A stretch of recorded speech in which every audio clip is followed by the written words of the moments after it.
Faire Sahel. Bonjour à toutes et à tous. Je vais essayer avec la caméra. Si ça ne marche pas, vous pouvez me dire. Le webinaire, c'est déjà un peu froid, donc on essaye au moins de se voir. Et donc, c'est un vrai plaisir et un honneur de participer à cet événement. Merci beaucoup au ministère de l'Agriculture, au Sénat Bio, à CPF. Merci à Amélie pour l'organisation et à tous ceux qui sont connectés. Je vais présenter donc quelques éléments d'une synthèse d'une étude que nous avons réalisée en équipe entre le CIRAD et l'INRA dans le cadre du projet FAIR Sahel et aussi du projet TAFS, donc le projet FAIR Sahel qui est financé par l'Union européenne et coordonné par Eric Scopel qui doit être dans l'audience. Le projet TAFS coordonné par Claude Didier et Eric Sabourin. Et l'une des composantes de ce projet, le projet FAIR, il s'intéresse à l'action publique autour de l'agroécologie et notamment comment et dans quelle mesure l'agroécologie elle a été prise en compte dans les politiques publiques nationales. Donc, on vient de voir une belle démonstration faite par Monsieur Savadougou. Avec quelles conceptions et quels instruments et l'étude il s'appuie donc sur une sociologie de l'action publique, une approche compréhensive, c'est-à-dire qui s'interroge sur le sens, les représentations que les gens font et les organisations donnent à leurs pratiques. Nous avons réalisé donc au Burkina Faso une quarantaine d'entretiens, à peu près le double au Sénégal, et la limite de cette étude du Burkina était le fait que les acteurs consultés sont ceux basés notamment à Ouagadougou. Donc, juste quelques éléments de contexte. L'agroécologie, elle n'est pas une dynamique nouvelle, comme venait de dire Monsieur Savadougou, ni dans l'agenda international, ni dans les stratégies locales. Donc, au niveau des parcelles agricoles, elle est pratiquée depuis très longtemps et à cette échelle-là, elle est aussi prise en compte par la recherche agronomique et écologique notamment. Par contre, en revanche, au niveau de l'action publique, c'est un phénomène plus récent, depuis les années 70 au niveau de la société civile, mais encore plus récent si on considère les politiques publiques qui commencent à être formulées pour l'agroécologie principalement depuis les années 2010. Donc, on observe une nouvelle phase de projets, d'initiatives agroécologiques, notamment au niveau de la sous-région ouest-africaine.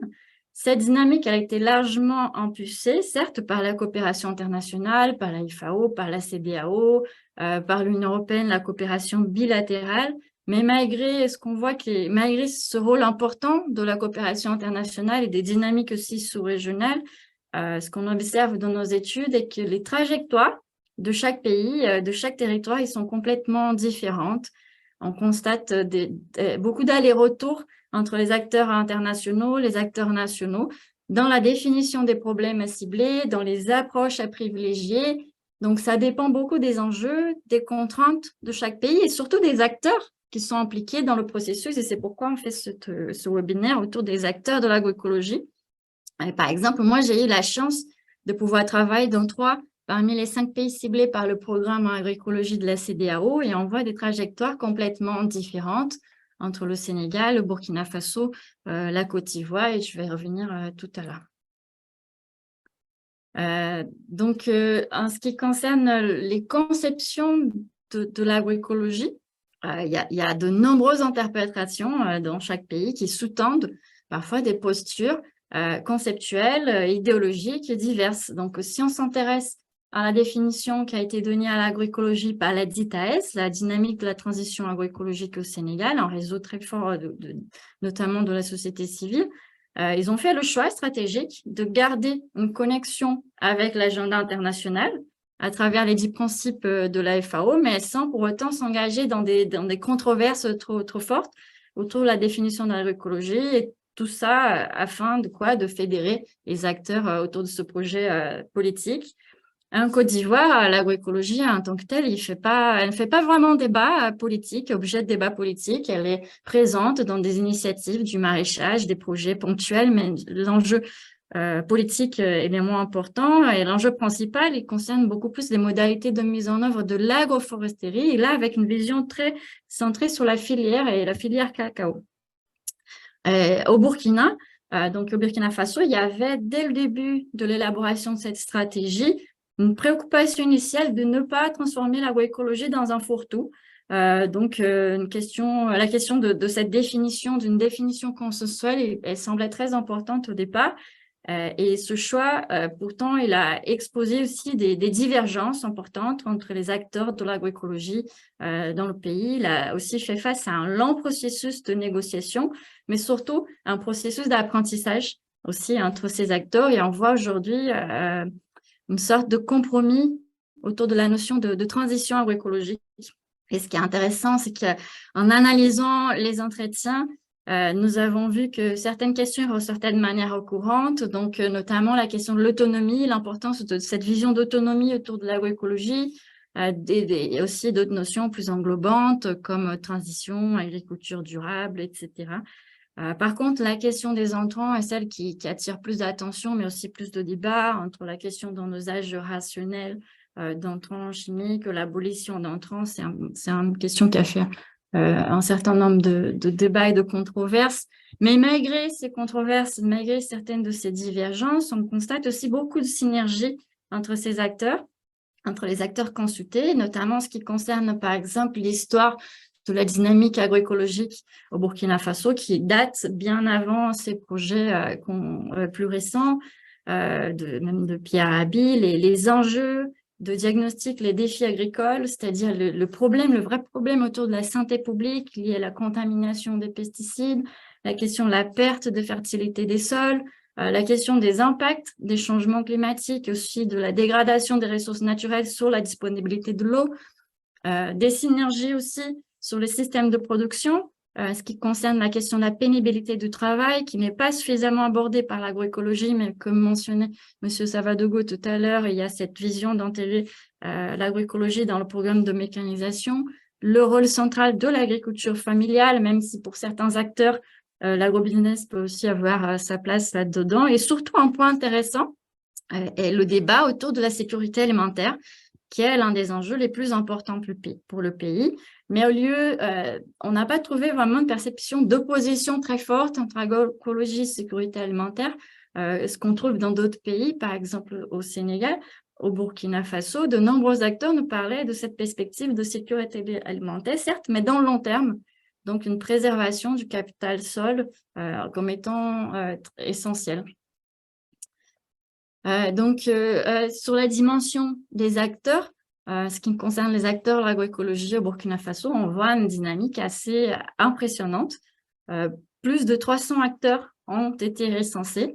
Et si on s'intéresse à leur interaction, et ici je veux dire notamment appui technique et financier, la collaboration de mise en œuvre, de plaidoyer, d'échanges réguliers d'informations, si on s'intéresse à ces interactions-là, on constate qu'il y a un groupe un peu, on va dire, assez dense en termes d'interaction d'ONG en vert autour du Sénat-Bio, mais il y a aussi encore beaucoup de potentiel de convergence et de liens possibles entre les autres acteurs qui sont un peu plus dispersés dans le réseau.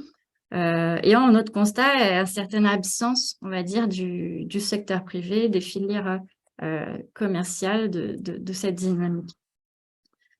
Ensuite, malgré cette importance des acteurs internationaux, de par leur appui technique et financier, certes, il y a une vraie dynamique nationale, ou plutôt à l'interface nationale-internationale autour de l'agroécologie. Et ici, je dois encore dire que la limite de l'étude était d'interroger les acteurs surtout au niveau national et moins au niveau local. Donc, cette question des dynamiques territoriales, elle reste un peu ouverte. Et peut-être que le Sénat-Bio, le ministère, le CPF pourront en parler avec un peu plus de détails. On arrive enfin à la dimension des institutions et je n'aurai pas le temps d'aborder ce processus politique de prise en compte de l'agroécologie dans les politiques publiques, mais on voit qu'à partir de 2015-2007, cette dynamique elle s'intensifie, même si on parle d'agroécologie, y compris un lien avec des projets de développement nationaux depuis les années 80. Mais ma collègue Evelyne, elle pourra revenir tout à l'heure si elle a un peu de temps. Sur les documents politiques, car là, Midena, elle a fait un recensement très grand des documents politiques de l'agriculture et de l'environnement au Burkina Faso. Et ce qu'on constate, une certaine profusion, juxtaposition même, ou dans certains cas même, une superposition de plans et de stratégies qui font face à des grands défis de mise en œuvre. Je pense que ce n'est pas une nouveauté. Donc, l'agroécologie, premier point, l'agroécologie, et même de manière plus large, la gestion durable des terres, c'est un enjeu qui est intersectoriel. Donc, on a tendance à ajouter des plans, des stratégies, mais qui font face à des vrais conflits sectoriels, des visions différentes de développement, aussi en cloisonnement et parfois des superpositions entre ces documents. On parle d'une planification qui est fortement influencée par des projets. Donc, la question de la cohérence, la dispersion, c'est toujours un enjeu, c'est toujours un défi. Et ces projets, ils ont aussi tendance à promouvoir l'élaboration de plans, de stratégies, de cadres de concertation. Mais certains défis sont déjà connus. Par exemple, la question de la mise en œuvre, comme je le disais, la fragmentation de l'action publique, voire l'inertie dans certains cas. Et c'est sûr, ces défis ne sont pas du tout exclusifs au Burkina Faso. On les observe dans de nombreux pays, y compris le mien. Mais certains prérequis pour le fonctionnement de ces instruments, ils peuvent être observés. Donc, par exemple, on doit penser à l'existence d'une dynamique locale autour des enjeux qui sont ciblés. Et là, pour le cas de l'agroécologie, c'est bien. Il y en a, cette dynamique, elle existe. La définition de problèmes concrets qui soient partagés par ces acteurs, les acteurs porteurs de cette dynamique et des moyens de fonctionnement. Pour finaliser sur la question des institutions et des instruments, on observe que la plupart des instruments existants de promotion de l'agroécologie aujourd'hui, ce sont des instruments de cadrage, de planification, c'est-à-dire c'est ce qu'on appelle les instruments procéduraux. Ce sont des instruments essentiels car ils orientent l'action publique, ils donnent la vision de l'action publique, mais il y a une certaine tendance parfois à rester là. Et là, je parle de manière plus générale. Donc, une fois qu'une stratégie est élaborée, on passe à une nouvelle thématique, à une nouvelle stratégie, comme si le problème était suffisamment abordé, sauf que la question de l'appui direct, je pense que quelqu'un a ouvert le micro, laissez-moi ça, dites-moi s'il y a un petit souci. Sauf que la question donc, de l'appui direct, de la réglementation est aussi essentielle. Et souvent, on n'arrive pas jusque-là, donc c'est une tendance un peu générale et je pense que c'est important qu'on connaisse ça en tête et qu'on anticipe au moment de réfléchir à la mise en œuvre aussi de la stratégie nationale pour l'agroécologie, comment aller au-delà des instruments de cadrage. Et donc, peut-être pour ne pas prendre beaucoup de temps et pouvoir passer la parole à Evelyne, en conclusion, quelques questions de réflexion restent ouvertes. Donc, comment est-ce que la stratégie nationale pour l'agroécologie va aborder vraiment l'agroécologie au-delà de cette juxtaposition d'initiatives et réfléchir vraiment à ces synergies? Deuxièmement, est-ce qu'on peut envisager de discuter des systèmes alimentaires plus inclusifs et transformateurs? Et non seulement la question de la substitution d'entrants ou des options très techniques. Et dans ce contexte, quel est le rôle aussi des acteurs de l'aval, du secteur privé, dans ces transformations?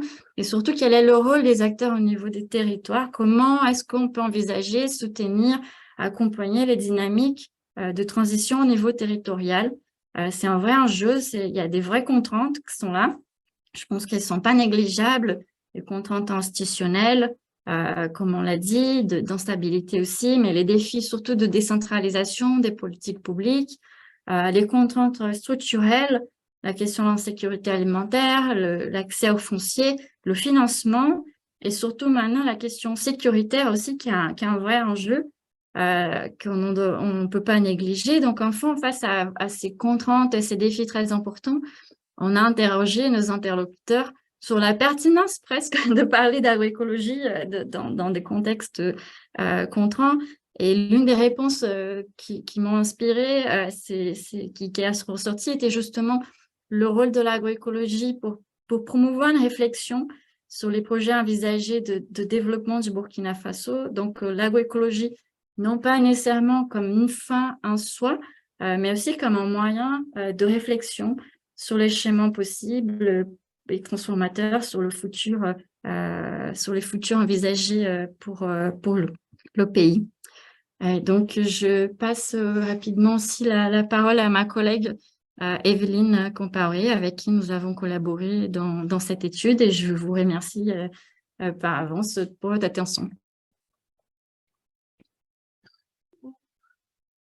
Bon, bonjour tout le monde. Je crois que après la présentation de M. Sawargo et après la présentation de Caroline, je ne vais pas me répéter ou répéter ce qui a déjà été dit. Probablement, s'il y a des questions d'éclaircissement que les gens vont poser, on pourra peut-être ensemble contribuer à documenter cela. Sinon, je crois, Caroline, tout a été dit. Je ne sais pas ce que je vais dire de différent de ce que tu as dit sans me répéter. Voilà, merci beaucoup pour votre attention. Donc, les questions difficiles sont orientées à Evelyne.